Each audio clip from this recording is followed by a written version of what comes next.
പ്രിയപ്പെട്ട സുഹൃത്തുക്കളെ, കഴിഞ്ഞ ദിവസം രക്തം കട്ടയാകുന്ന, രക്തത്തിൻ്റെ സാന്ദ്രത കൂടി ശരിയായി ഒഴുകാൻ കഴിയാത്ത, ബ്ലഡ് പ്രഷർ കൂടുക, അറ്റാക്ക് ഉണ്ടാകുക, സ്ട്രോക്ക് ഉണ്ടാകുക തുടങ്ങിയിട്ടുള്ള പല പ്രയാസങ്ങൾ ഉണ്ടാകുന്നതിനെക്കുറിച്ച് ഞാൻ സംസാരിച്ചിരുന്നു. ഏഴാമതൊരു ഭാഗം കൂടെ അതിന് ചെയ്യാമെന്ന് കരുതുകയാണ്. കാരണം അത് വളരെ പ്രധാനപ്പെട്ടതാണ്. ഇത് മനസ്സിലാക്കിയിരുന്നാൽ ഒട്ടേറെ ആളുകളെ അപകടങ്ങളിൽ നിന്ന് രക്ഷിക്കാൻ നിങ്ങൾക്ക് സാധിക്കും. രാവിലെ 6 മണി തുടങ്ങി 9 മണി വരെയുള്ള സമയത്താണ് സ്വാഭാവികമായും മനുഷ്യ ശരീരത്തിലെ രക്തം കട്ടയാകാനുള്ള, അതിൽ ഏറ്റവും കൂടുതൽ കൊഴുത്തിരിക്കാനുള്ള സാധ്യത ആ സമയത്ത് വരുന്നുണ്ട്. ആ സമയത്ത് നമ്മൾ വെള്ളം കുടിക്കാൻ ശ്രദ്ധിക്കണം. ചായ, കാപ്പി പോലുള്ള സാധനങ്ങൾ കുടിക്കുന്നത് ഒട്ടും നല്ലതല്ല. അതേപോലെ കഴിക്കുന്ന ഭക്ഷണ സാധനങ്ങൾ രക്തത്തെ കട്ടയാകാൻ പ്രേരിപ്പിക്കുന്നതാവരുത്. ഇപ്പോൾ രാവിലെ തന്നെ ബീഫ് ഫ്രൈ കഴിക്കുന്നവരുണ്ട്. ഇറച്ചി വർഗ്ഗങ്ങളോ, തവിട് കളഞ്ഞ ഇഡ്ഡലി, തവിട് കളഞ്ഞ അരി കൊണ്ടുണ്ടാക്കുന്ന ഇഡ്ഡലി, അപ്പം, പുട്ട്, ഇങ്ങനെ നമ്മൾ ആഹാരത്തെ മോശമാക്കി, ആഹാരത്തെ അപൂർണതയിലേക്ക് നയിച്ച് കഴിക്കുന്ന ഭക്ഷണ സാധനങ്ങൾ, അതേപോലെ തന്നെ രാവിലെ കഴിക്കുന്ന മധുര സാധനങ്ങൾ, ഇതെല്ലാം തന്നെ നിങ്ങളുടെ രക്തഘടനയിൽ ദുസ്വാധീനം ചെലുത്തുന്നുണ്ട്. രാവിലത്തെ ഭക്ഷണം പരമ്പരാഗതമായി ഭാരതീയർക്കുണ്ടായിരുന്നില്ല. ഒരു 10-15 ഇടയ്ക്ക് റൊട്ടിയും ഡാലും കഴിക്കുക എന്നുള്ളതായിരുന്നു നൂറ്റാണ്ടുകളായി നമ്മുടെ ഉത്തരേന്ത്യൻ ജനതകളുടെ രീതി. കേരളത്തിലും അങ്ങനെയൊക്കെ തന്നെ ആയിരുന്നു. എൻ്റെ ചെറുപ്പത്തിൽ രാവിലെ അങ്ങനെ ഒരു ബ്രേക്ക്ഫാസ്റ്റ് ഒന്നുമില്ല. ഇപ്പോഴും പാലക്കാട്ടെ അഗ്രഹാരങ്ങളിൽ അവരുടെ ആദ്യ ഭക്ഷണം 11 മണിയാണ്. ചോറും കറികളും വളരെ സാത്വികമായ, എരിവും പുളിയെല്ലാം തീരെ കുറഞ്ഞ പച്ചരിച്ചോറാണ്. പിന്നീട് അവർ വൈകിട്ട് 2 ദോശ, അല്പം ചട്നി, ലേശം സാമ്പാർ ഉണ്ടെങ്കിൽ സാമ്പാർ.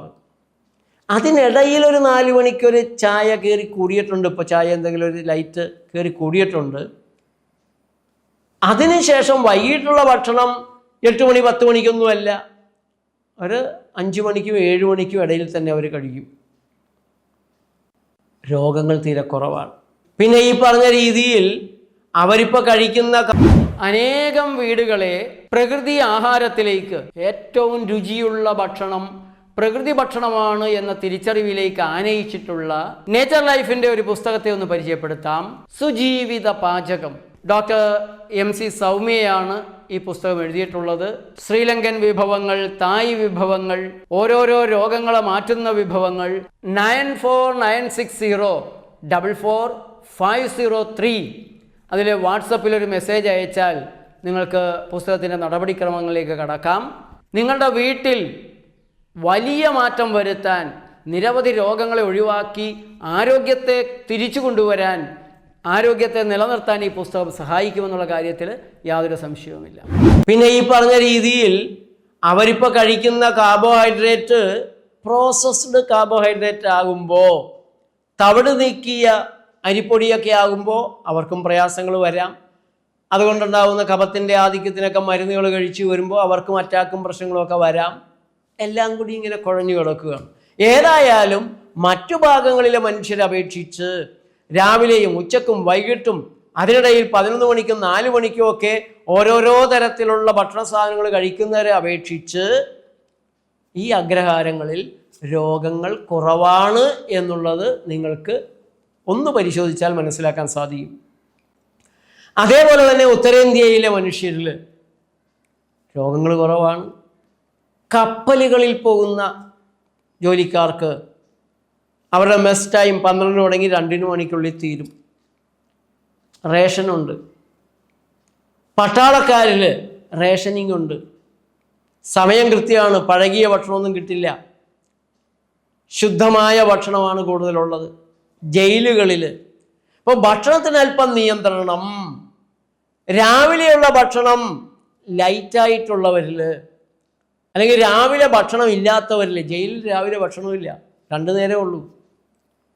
ആരോഗ്യപ്രയാസങ്ങൾ കുറവാണ്, രോഗങ്ങൾ വളരെ കുറവാണ്. ബീഫ് അല്ലെങ്കിൽ എല്ലാ തരത്തിലുള്ള ഇറച്ചികളും മുട്ടയും പാലും പഞ്ചസാരയും ഇതൊന്നും തന്നെ രാവിലെ അല്ലാത്ത നേരത്തും പാടില്ലാത്തതാണ്. പക്ഷെ ഇത് നിങ്ങൾ ശ്രദ്ധിക്കണം, ജാഗ്രതയോടെ നിങ്ങൾ പഠിക്കാൻ തുടങ്ങണം. കഴിയുന്നതും ഈ വക സാധനങ്ങൾ രാവിലെ ഒഴിവാക്കണം. വറുത്തുമൊരിച്ചതുമായി ഒരു ദിവസവും നിങ്ങൾ രാവിലെ തുടങ്ങരുത്, നിങ്ങളുടെ രക്തം കുറെ കൂടെ കട്ടിയാക്കാൻ. സ്വാഭാവികമായി 6 മണി തുടങ്ങി 9 മണി വരെ രക്തം കട്ടയാകുമെന്ന് പറയുമ്പോൾ ഇഷ്ടിക പോലെ കട്ടിയാകുമെന്ന് കരുത്, കൊഴുപ്പ് കൂടാൻ ഇടയാക്കുന്നതാണ്. അതിൻ്റെ കൂടെ കുറച്ചുകൂടെ കൊഴുപ്പ് കൂട്ടാൻ ഇടയാക്കുന്ന ആഹാരപാനീയങ്ങൾ ഒഴിവാക്കണം. രാവിലെ പഴങ്ങൾ മാത്രം കഴിക്കുന്നവരുണ്ട്. അപ്പോൾ ഞങ്ങൾ പറയും അല്പം നട്ട്സ് കൂടെ ചേർക്കണം, പെട്ടെന്ന് ഈ ഇൻസുലിൻ്റെ സ്പൈക്ക് ഉണ്ടാക്കേണ്ട ഗതികേട് വരാതിരിക്കാനായിട്ടാണ്. ഏറ്റവും നല്ലത്, രാവിലെ ഏറ്റവും നല്ലത് നിങ്ങൾ വേവിക്കാത്ത പച്ചക്കറികളുടെ, കാരറ്റ്, ബീട്രൂട്ട്, തക്കാളി, കോവയ്ക്ക, ഇളം വെണ്ടയ്ക്ക, അല്പം ഇളം ഇലക്കറികളുടെ, ഇലകളുടെ, പച്ച ഇലകളുടെ, അങ്ങനെയെല്ലാം കൂട്ടി, വേണമെങ്കിൽ നിങ്ങൾക്ക് അതിൻ്റെ കൂടെ അല്പം കപ്പലണ്ടി ഒന്ന് ആവികയറ്റി, ചെറുപയറൊന്ന് ആവികയറ്റി, അല്ലെങ്കിൽ മുളപ്പിച്ചത് ചേർത്ത്, തേങ്ങാക്കൊത്ത് ചേർത്ത്, അങ്ങനെ ഒരു ഡയറ്റിലേക്ക് വരികയാണ്.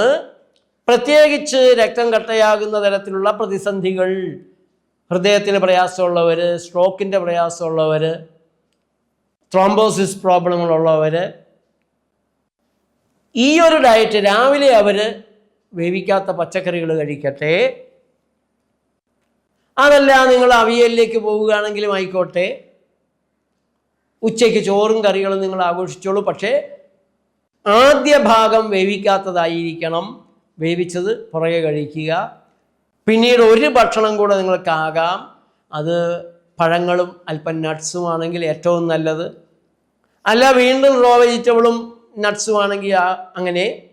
അതല്ല എങ്കിൽ മില്ലറ്റ്സ്, ഗോതമ്പ് കൊണ്ട് ഒരു കുഴപ്പമില്ലാത്ത ആളുകളാണ്, ഗോതമ്പ് കഴിച്ചിട്ടും കുഴപ്പമില്ല എന്ന് ഉറപ്പാണെങ്കിൽ ഗോതമ്പിൻ്റേതായിട്ടുള്ള അല്പം വെജിറ്റബിളും കൂടെ, അല്ലെങ്കിൽ റാഗി കൊണ്ടുള്ളൊരു പലഹാരം അങ്ങനെയാക്കുകയായിരിക്കും നല്ലതെന്ന് തോന്നുന്നു.